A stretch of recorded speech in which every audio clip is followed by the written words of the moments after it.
And welcome back once again to the Domain Gaming and Blades in the Dark. Last time, the crew went to the Silver Swan pleasure barge and encountered something of an expert in old Scotland. Someone who might be able to decipher the nature of the runes that several of you have seen, and actually translate them into their literal meaning. And upon making an agreement to meet at the Centrinalia Club, where you, under the promise of a meal. However, we're going to rewind the clock a little bit.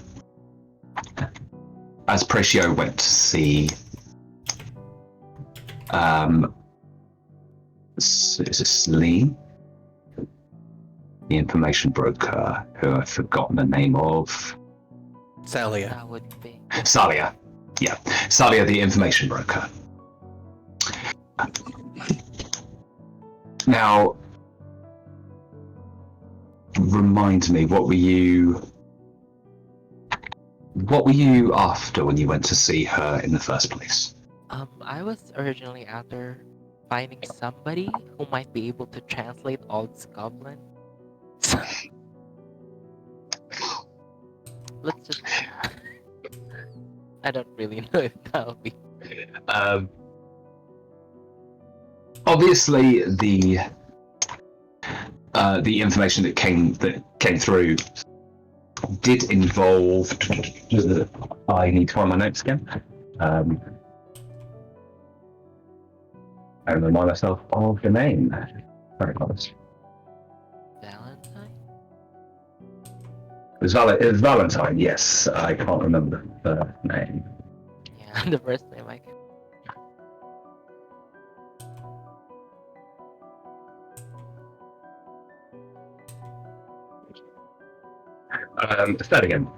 Thelian Valentine was the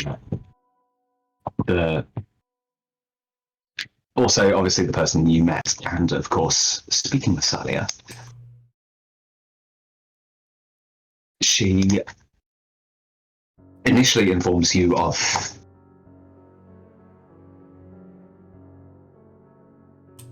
not necessarily the individual in question, having only vague associations. Most of her stock and trade is, of course, in information, but there isn't particularly much that's worth trading when Valentine is concerned. However, I'm going to say make me a check here, see what she does know. Okay. So probably consort. Or just control standard effect.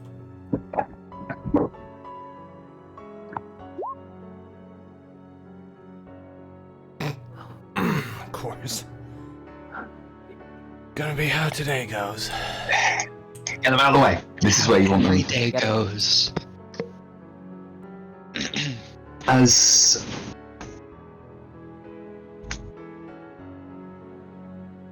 she sits back and you're involved with some choice people, let's say.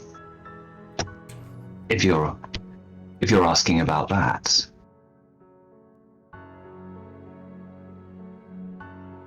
There is something I can give you. I would love to see it. I'm a broker. Nothing comes for free. Thankfully, I'm a payer. How much would that be? Sally? What you're paying is 1 coin per level, so you need to pay for a success with for a 4 or 5, then you can pay 2 coin for a 6 or 3 coin for a crit.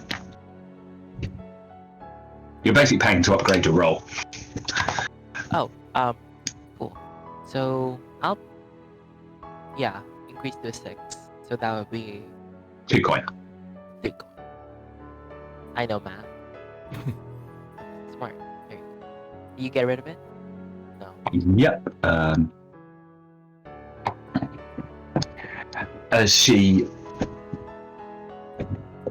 sort of works out the value, a lot of this is it's not in actual currency, it's in pieces, trinkets, keepsakes, jewelry, whatever it might be, and she sort of evaluates everything as she regards each piece individually.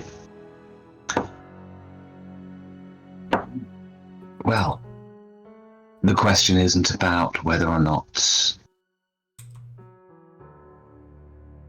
you want to know. It's whether or not you should know.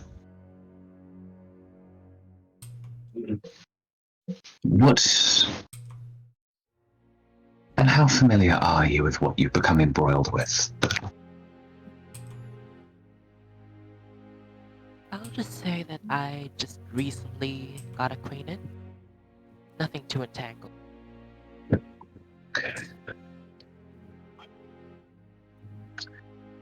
Well, this is going back a little bit, open to speculation.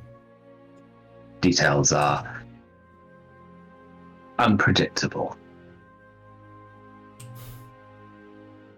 But from what I've heard and from whisperings in the street, in dark corners, it seems that what those that you have become entangled with, although from what you say, only superficially, have the potential to change Dusk's current status quo. That song with it brings with it disaster, plague, pestilence.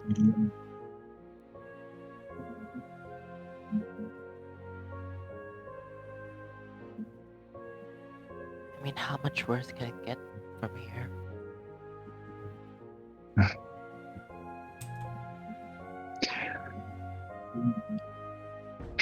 I'm not saying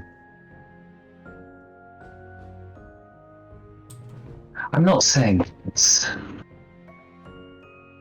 an ideal situation.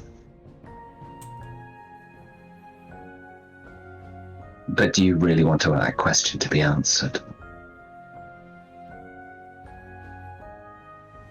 It's better to know than not know, don't you think? This is what you deal in, anyway. I deal in rumors, speculation.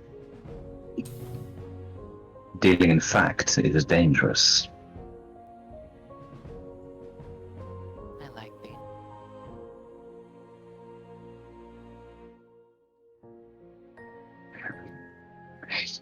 Well, if you really want to find out, then I'm not going to stop you. I mean, I'd like to see you try. The second coin buys my silence. And saying you'd like to see me try, I'm not going to try anything. Very well. Well, stock up on food, because I'm sure famine will be there too if plague and pestilence are coming. So here, I'll add another coin to that. Sorry? Your ads. You popped out a little bit there. Okay. I'll add one more coin to that, because if plague and pestilence are coming, then I'm sure famine isn't, like, out the question. So, to help her in her ordeal. Because why not? Generosity is appreciated. So is your silence. See you around. I get up and walk away. Sort of waves, just sort of a little wave goodbye, and play with fire. Don't get burned.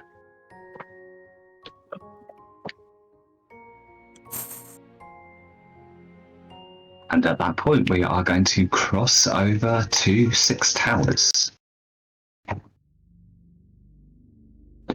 Templar. Leaving the old tenement that you call home, you're aware of a figure over the street from you.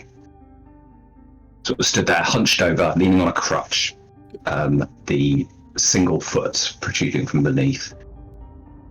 Evidently to use the term survivor of the Unification War is a bit of a misnomer.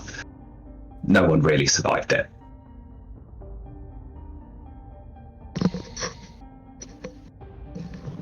And looks at you. You see that one of the eyes, as it catches the street lights, one of the eyes is milky, hazy, big scar running through it. As it looks over, and you just hear this voice kind of calling out from him as you step out of the building. You've got rats.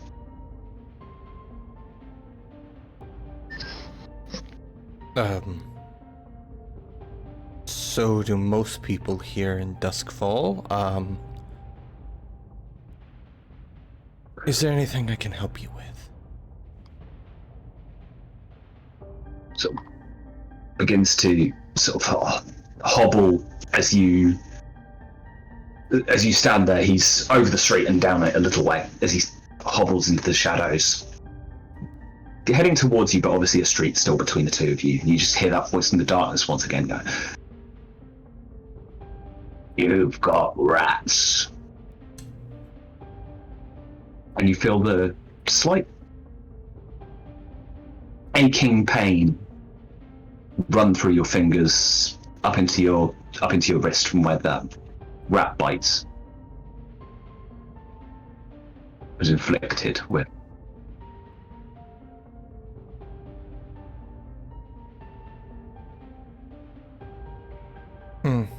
Templar's gonna kind of open and close his hand a little bit. It eases with the movement. Again, I will ask, do you need help with anything? I can make sure you get to wherever you're going with much more ease.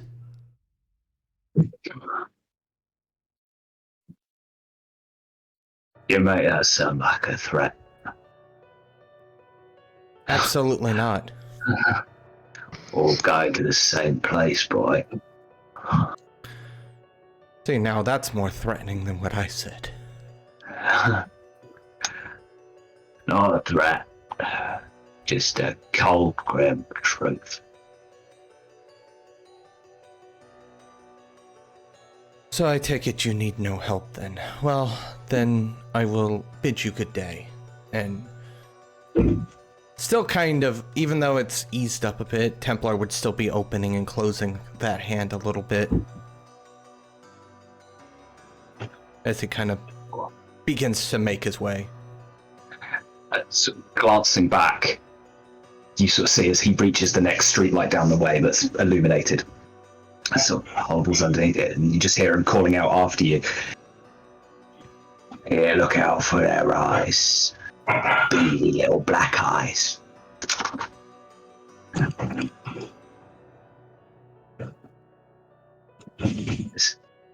As he begins to head the other way, you can hear just the clack of the crutch on the cobblestones.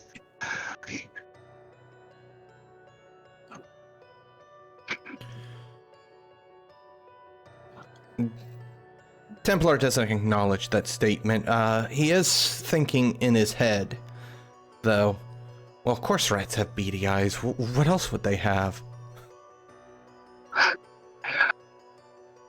As this strange encounter, you kind of keep replaying it, and the further away you get, wondering if it just happened or was that imaginary? Because that was strange even for Dosfong and Six Towers.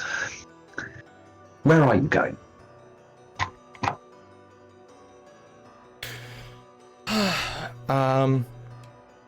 What time of day is it? Late morning. Late morning. Around about third. Yeah, about 4th hour. 10 a.m. to you and I. I think I would probably be, Templar would be heading towards, Brightstone.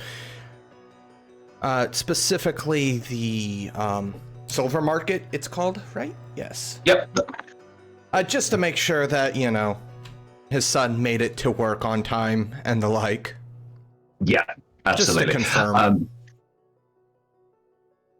And as the streets widen as you reach the north of Six Towers, beginning to lead into that very, very affluent, influential region, and going through the now somewhat busy silver market, you see the stand in question set in one side of a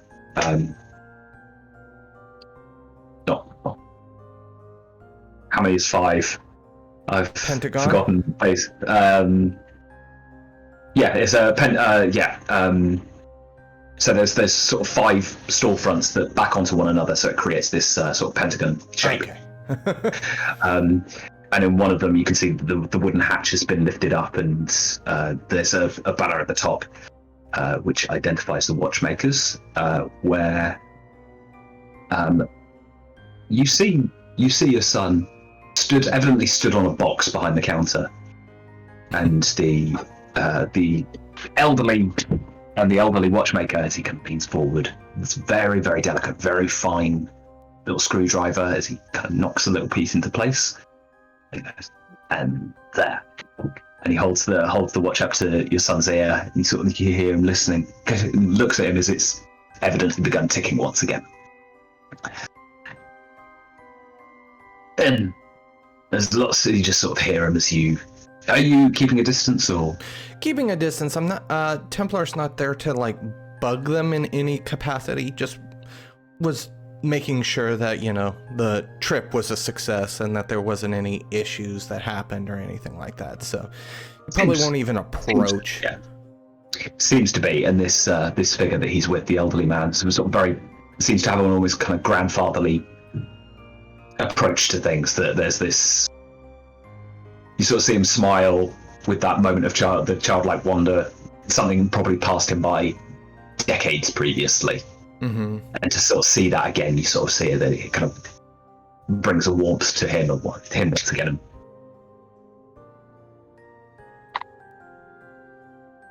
That would probably bring a smile to Templar's face. Not only did he make it fine, and, you know, that's obviously a load off of his mind, but he seems to be with, honestly, a good person. So I think Templar's happy with that, and barring anything else, is this before or after the Centrinalia Club? Oh, it's before. Before.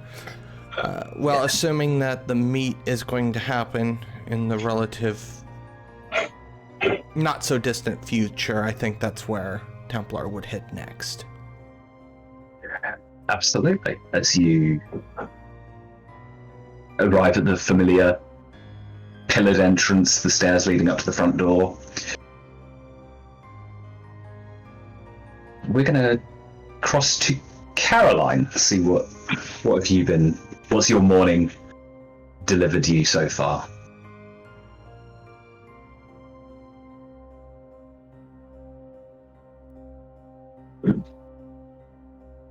Okay. Oops. So it's after the night at the Yes. the thing, So it's rolling into before. yeah. Okay, just to rolling into the next morning.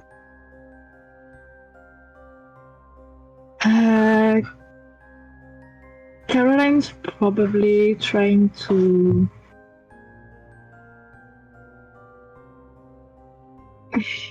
What's about consort with ghosts because of what happened with the warden last time, and to maybe regain their friendship by looking if there's any need for her services, like do they need her to annoy people or get something for them. It's quite what she's offering is quite varied. Sometimes she just contacts relatives, sometimes she acts revenge plot. Okay, I'm gonna say make me a roll, but sort of limited effect on this one. Okay.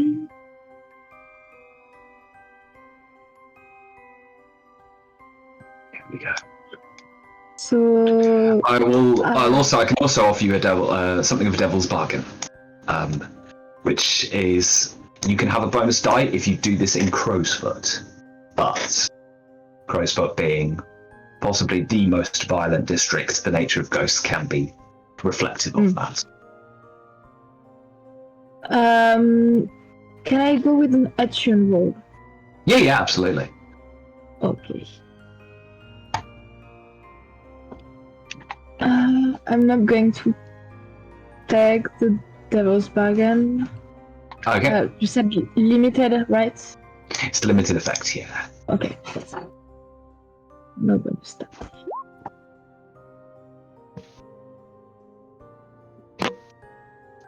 Ooh, just lost it. Where's it gone? 256. Oh, nice. As where? So not Crowsfoot. Where do you reckon you would be? Probably where there's the biggest funeral home. I don't know how it works in this world, but where there will be the most dead people at the moment. So there's no funeral home per se. There is Bellwether Crematorium, which is the home and base of operations of the Spirit Wardens. The most ghosts is still Crowsfoot, but they're tend to be the less reputable figures in society, and combined with the common practice of throwing bodies into canals, which makes them very difficult to recover, so that the Spirit Wardens can't get hold of them. Failing that, you've got quite a few kind of factory incidents and accidents that happen in Coleridge, and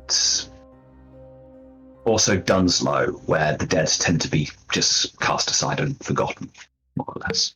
Yeah, she will go for Dunslow. Okay. As a figure sort of shambles out of the fog, dragging behind them, you can just about make out the scraping and the scratching of an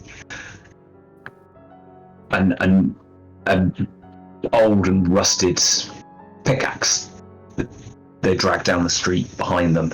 Evidently a victim worked to death in the Dunslow labour camps. As this figure discorporates, manifests once again a bit closer to you.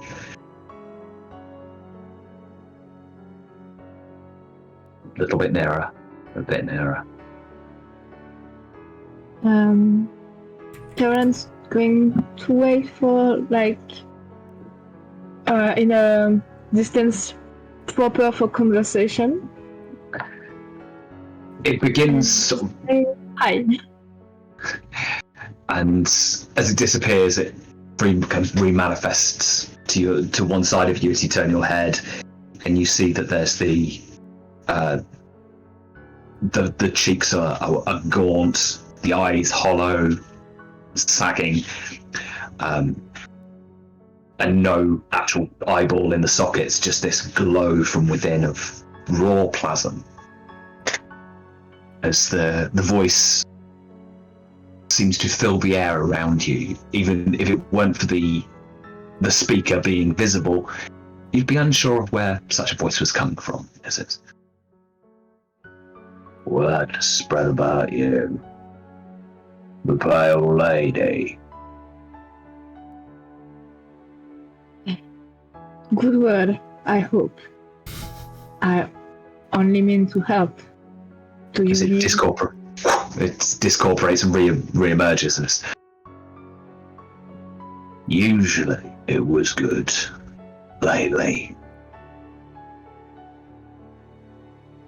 more distrust. Yeah, because there was, unfortunately, an incident with the warden. The dead remember a lot.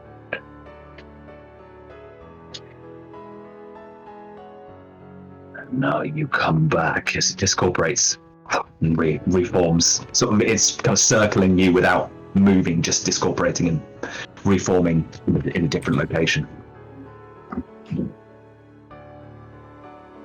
You here to beg forgiveness, or? I was reckless.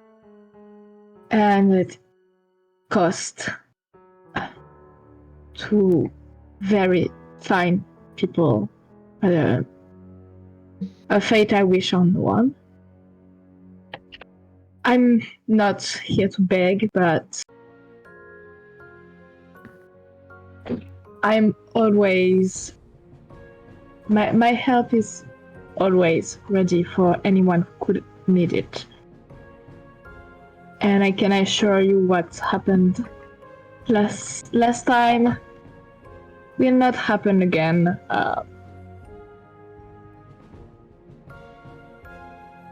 And I intend to prove it in the following times.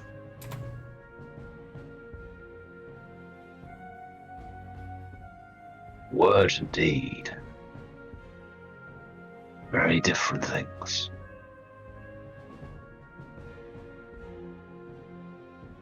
It remains to be seen if you're as good as your word.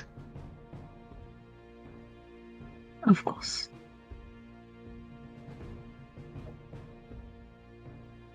As it begins to fade again, you just hear. There's darkness in your future, pale lady.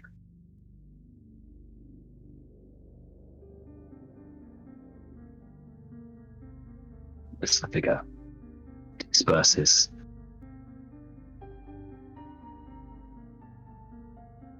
For the last time.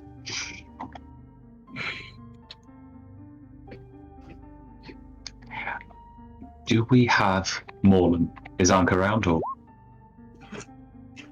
Around as in where? Yeah, you're here. Okay, I wasn't sure if you were. Does the mic sound okay? Mm-hmm. Mic sounds good, yeah. We just don't have you on camera at the moment, so I was just checking you were with us. So, what has Ankh been up to so far? Of a new day? He wakes up, and he's back in Dunslow at this rickety old house, and that thirst for life that has propelled him out of bed each morning, it's like a flickering candle flame that's about to go out. He can't quite put his finger on it, but new experiences are beginning to become less novel. And as he gets up and prepares to go out the door, he looks down at the new attire he's put on, his sleeves, slacks, and he finds that he has no desire to go out on the canals today. So he starts walking back over to the grotto to wait whatever the crew's gonna be doing. He isn't really gonna do much today. Okay, so I believe that the crew is looking to meet with Valentine at the Centralia. Okay, Centralia, so he's probably just gonna head straight over there. He's probably gonna get there before they do. He's not gonna go in, but he's just gonna wait outside. Is there anything? Yeah.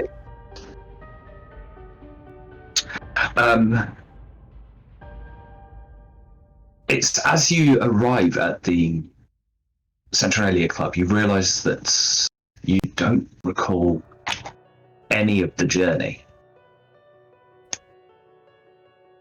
Almost like you were going through the motions.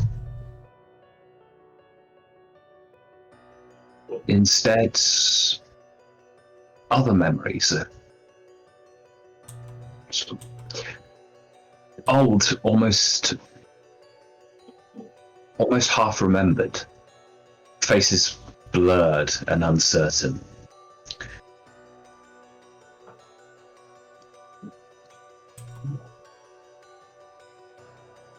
That have begun to pervade your thoughts.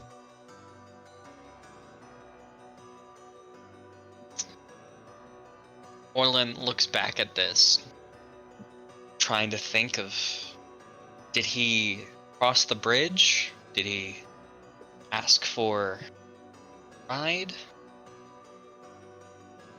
And he can't seem to find an answer. His feet hurt for some reason.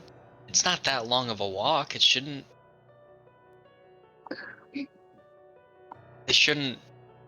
be in pain like they are. As he looks over at the Centenary Club. You see that there's as you turn around, there's a few feet away from you.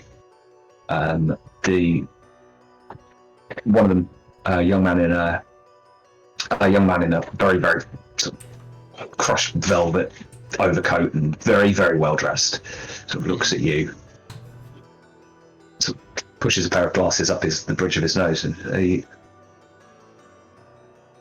are you quite well? You look. Oh, sorry. And he sort of shakes his head.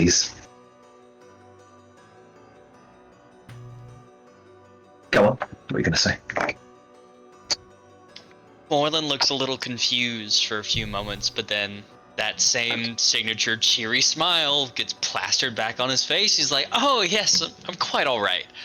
The Centenalia Club, right? Man, I don't know what I'm doing. Haven't even gone in yet, and I'm already acting a little out of sorts. It's supposed to be for after, isn't it?" Yes. Is there anyone we could send for? Are you quite sure? No, I'm fine. I'm fine.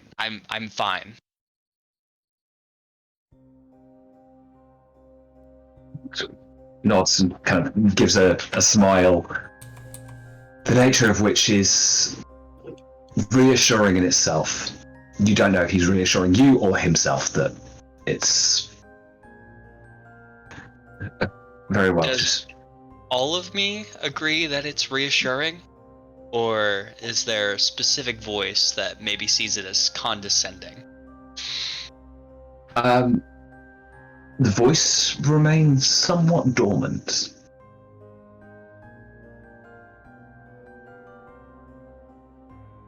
I smile back a little more genuine this time and just try to find somewhere to sit down. My feet are killing me. As the man returns to his partner and the two of them turn around on the street and begin to make their way away from you, you take a seat on the steps of the Centralia, and likely Templar would be first to arrive.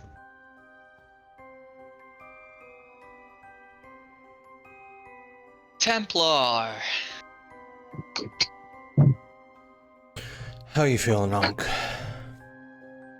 Feeling just fine as Ankh gets up and brushes off his pants. Whatever dust there may be, probably a little bit of muck too. He tries to like go at it, but he just waves his hand. How about you? Eventful morning? Found a strange man saying that I've got rats. Dustfall, everyone has rats. That was kind of my point. Maybe if you meant especially big rats. Rodents of unusual size. Those don't exist. Oh, my mistake.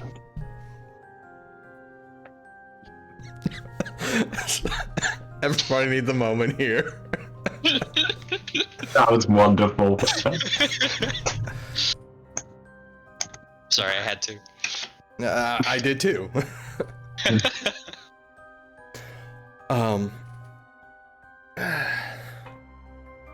Though, as I walked here, I continued to think about it over and over again.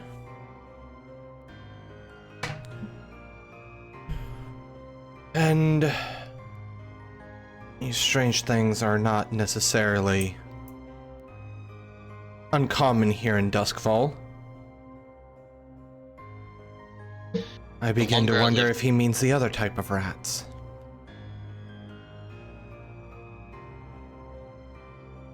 It's very possible.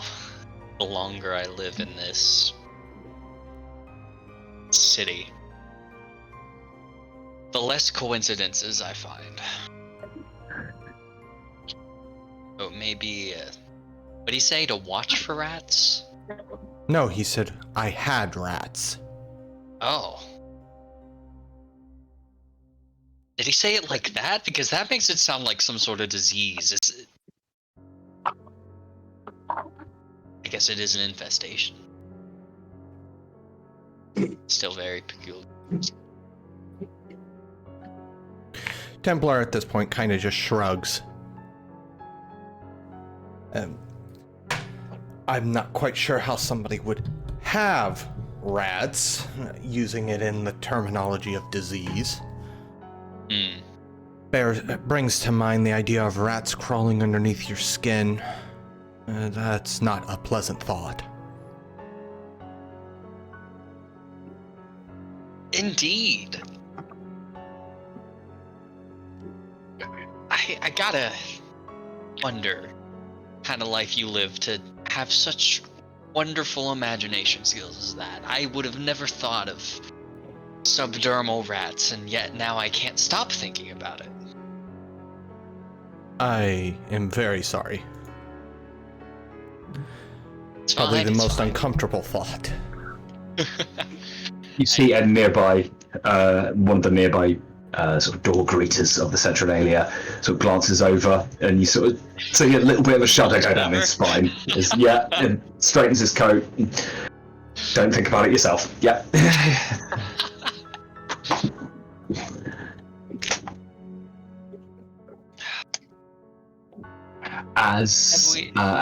Sorry. I'm going to say as you. You go. Go. Oh, I was going to say as you're having this chat, and we will continue. Praescio, with a being of means, and the morning has been fairly easy. Late start. There's no obligation to get up for any kind of gainful employment, and so making your own way over the short distance from White Crown over Bowmore Bridge. You two join when you see Templar and Ankh outside the Centralia Club, exchanging their conversation.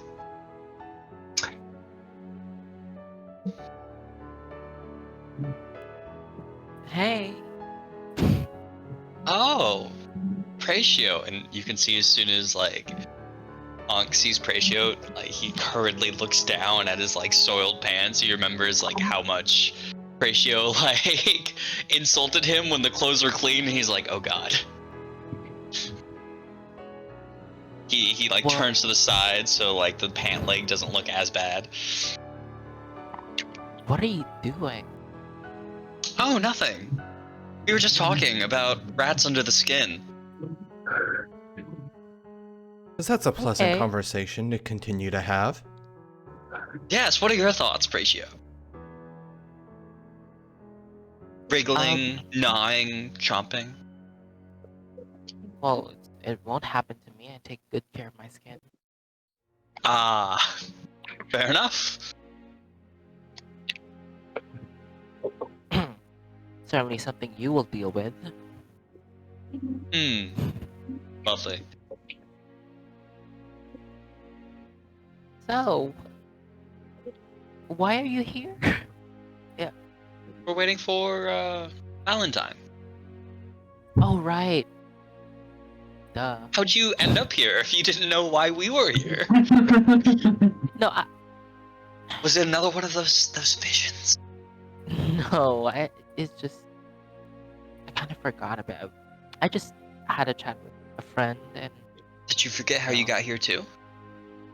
no, I remember now. I'm just a little Oh. absent-minded, you know, usually swamped with thoughts, so having nothing going on.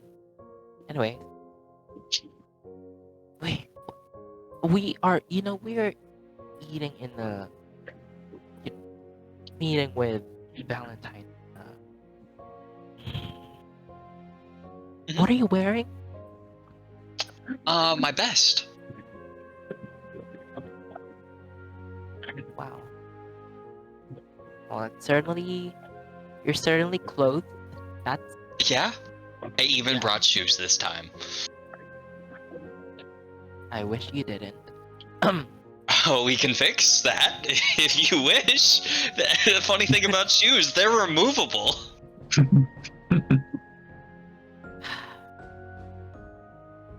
Yeah, very funny.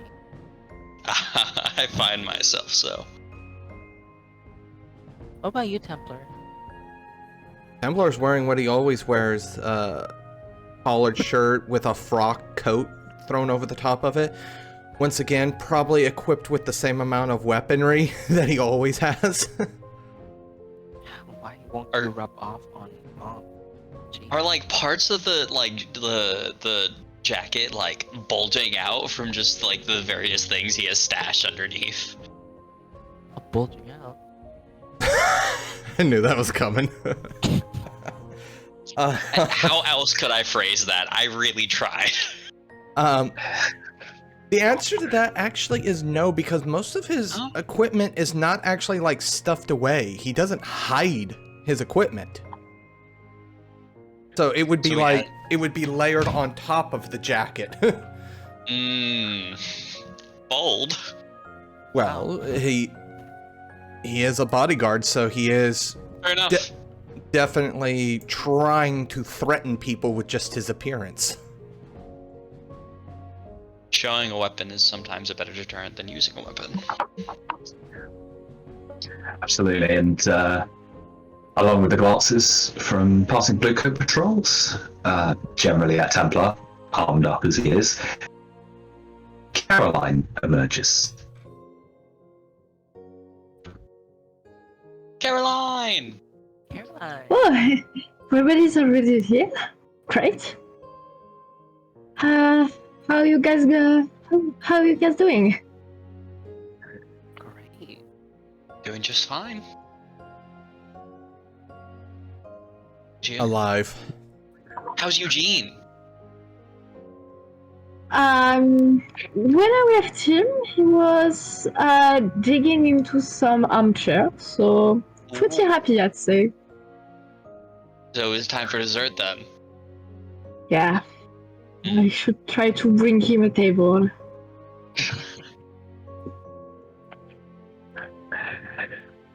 And it's not long later that Ellie and Valentine arrives, and with him, another figure known to you of Matthias Klein, as the two of them round the corner. As he approaches, it's Delian who says, "Well, it seems that we have a mutual acquaintance. I was uncertain of you, but apparently good enough for old friends to keep company, then, well, let's just say you've got someone behind the scenes vouching for you."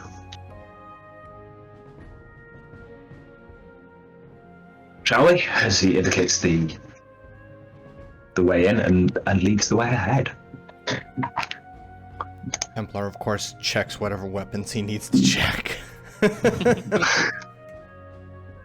It's the on the way in. Yeah, you're not going into the actual club itself, armed up the way you are, and you see that they're taken out the back by one of the greeters. You could just see through the door as it closes, being put into this very large steamer type chest, and then a heavy padlock. As it's locked, the keys go back inside the pocket. Standard procedure. Yeah, absolutely. And as Thurian leads the way, Klein exchanging pleasantries with you along the way, you are led into the main restaurant, which itself is the very back of the club, and overlooks a well-tended, somewhat radiant garden where the plasma is imbued with the plants, so some of the fauna, or flora rather, in the area glows with that familiar green hue. As you're seated and menus are brought over. As you sit around a round table, the 6 of you.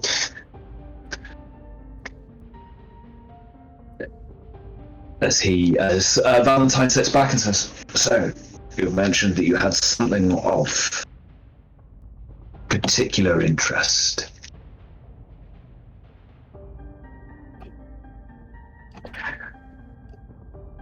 Yeah. Well,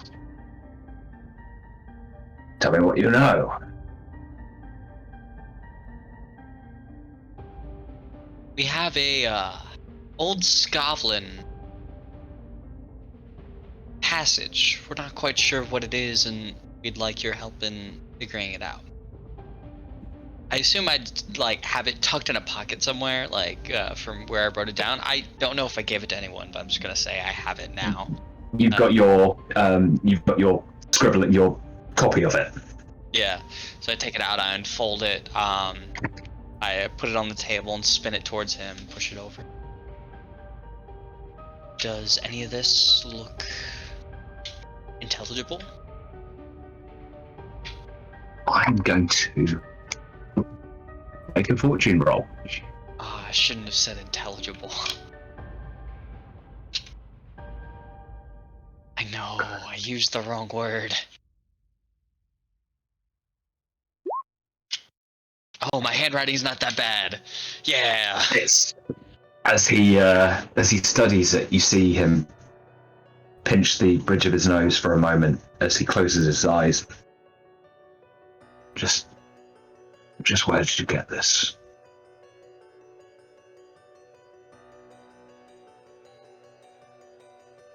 Does it matter?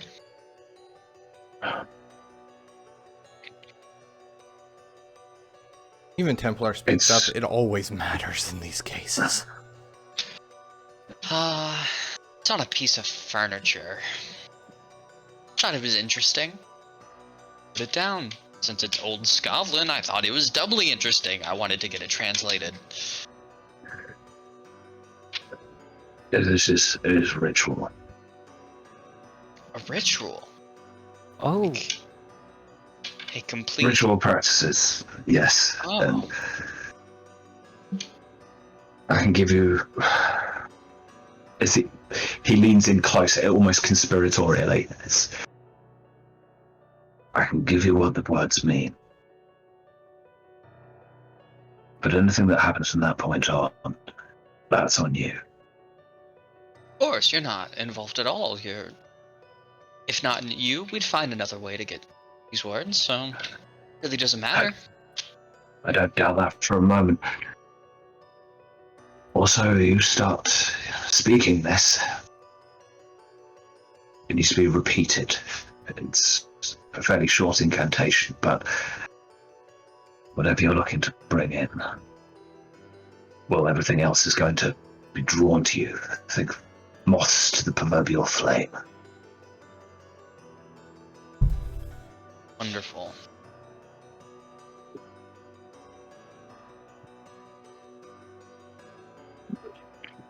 As he pushes the note back to you and is feeling very lightheaded all of a sudden. It's just you. You alright? I'll be fine. Just need a moment. I might go and get some fresh air. As he stands up, and there's large bay doors that lead out into this garden, that lead out into the gardens at the back of the club. As he steps outside, you just see him on the wooden boarded veranda type. And he's pacing up and down a little bit. You can sort of see him, eyes semi-closed, focusing on just that breathing, clearing his head.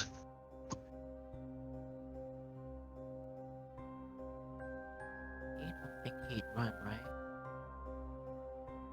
Templar, could you bodyguard for him? Yeah.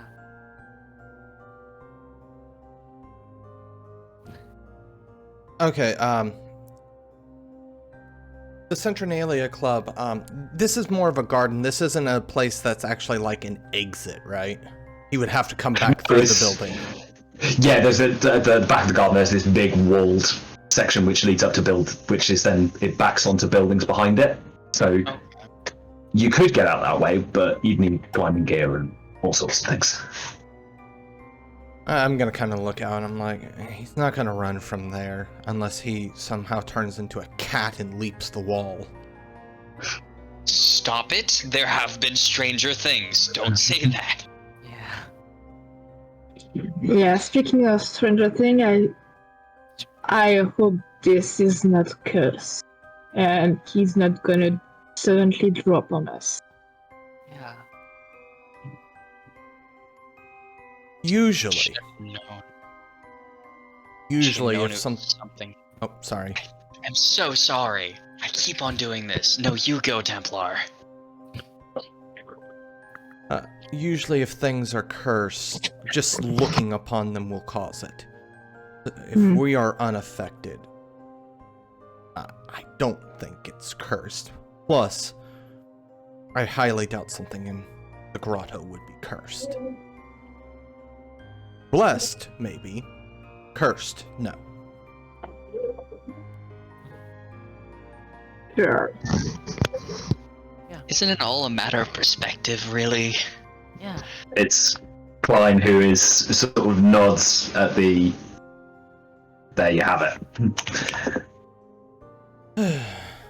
I would claim some people's perspectives as wrong. And their perspectives would say the same about yours. They'd be wrong, but... Fair enough. As Klein bids over a waiter and he's like, if we're going to get into philosophy, I'm going to need a drink. You and me both. Same. As he... Nearly wet enough for this conversation. Well, if there's one thing about the Centralia Club, it's never too early to start. As he places an order, as he's the of an Eruvian, what you can tell is an Eruvian brandy, given the name, as he's, and a few minutes later, drinks are returned to your table, placed in front of each of you.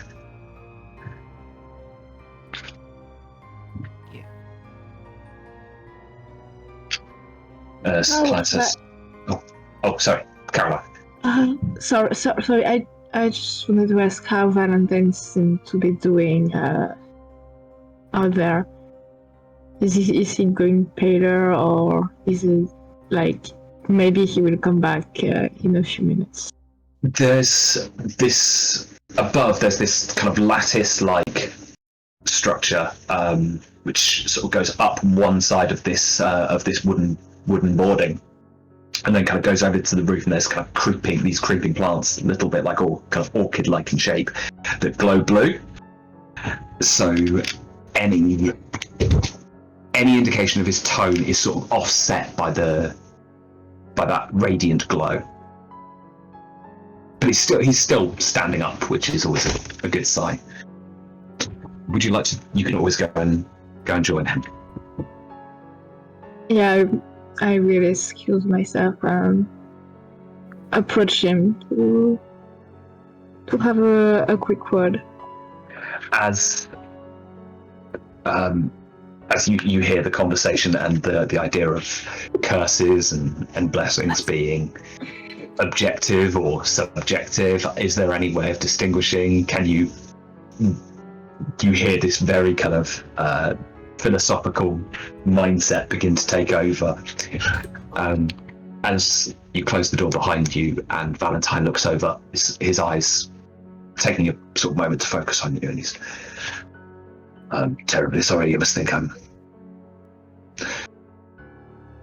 very rude, just getting up and leaving the table like that. Oh no, are you alright?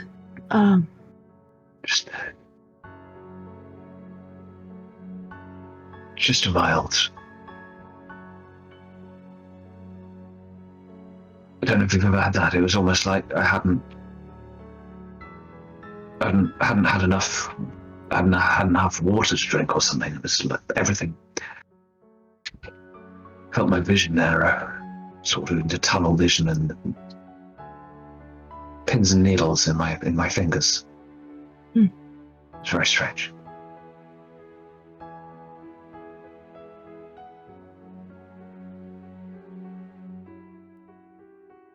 As he stands up and kind of tries to compose himself. Is there anything I can help you with? I was mostly just a bit worried.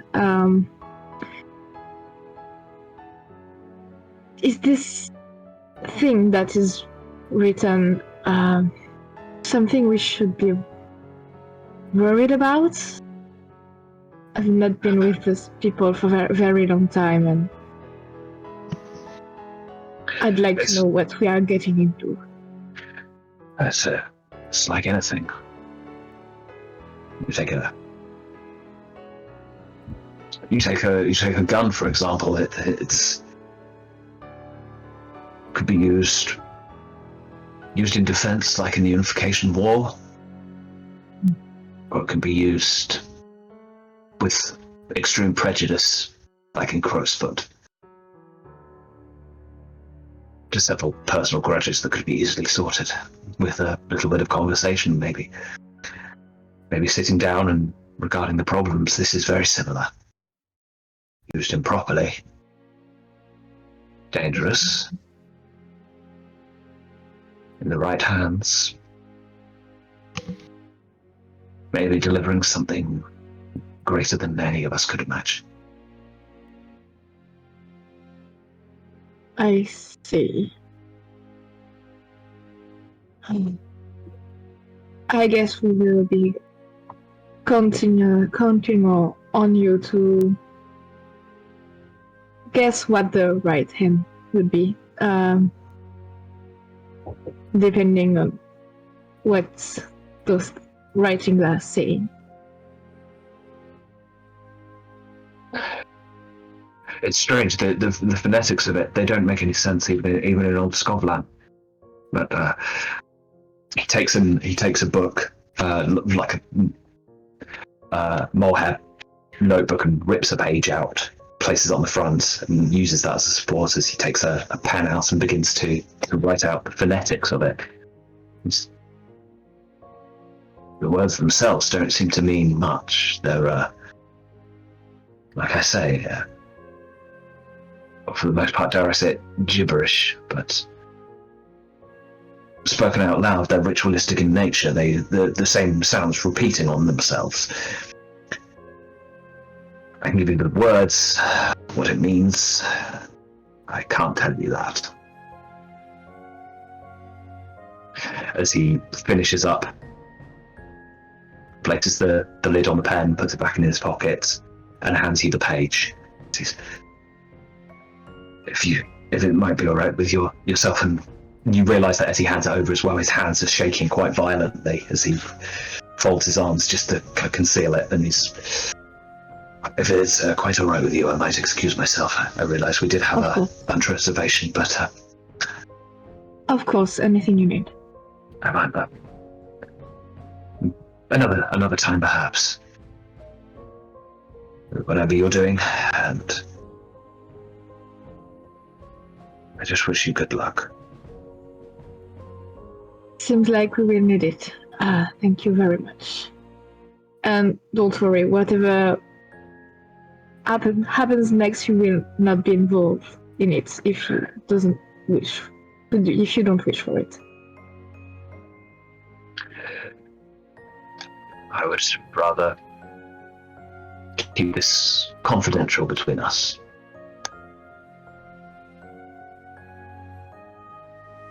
Yes. Maybe see you on the Silver Swan again.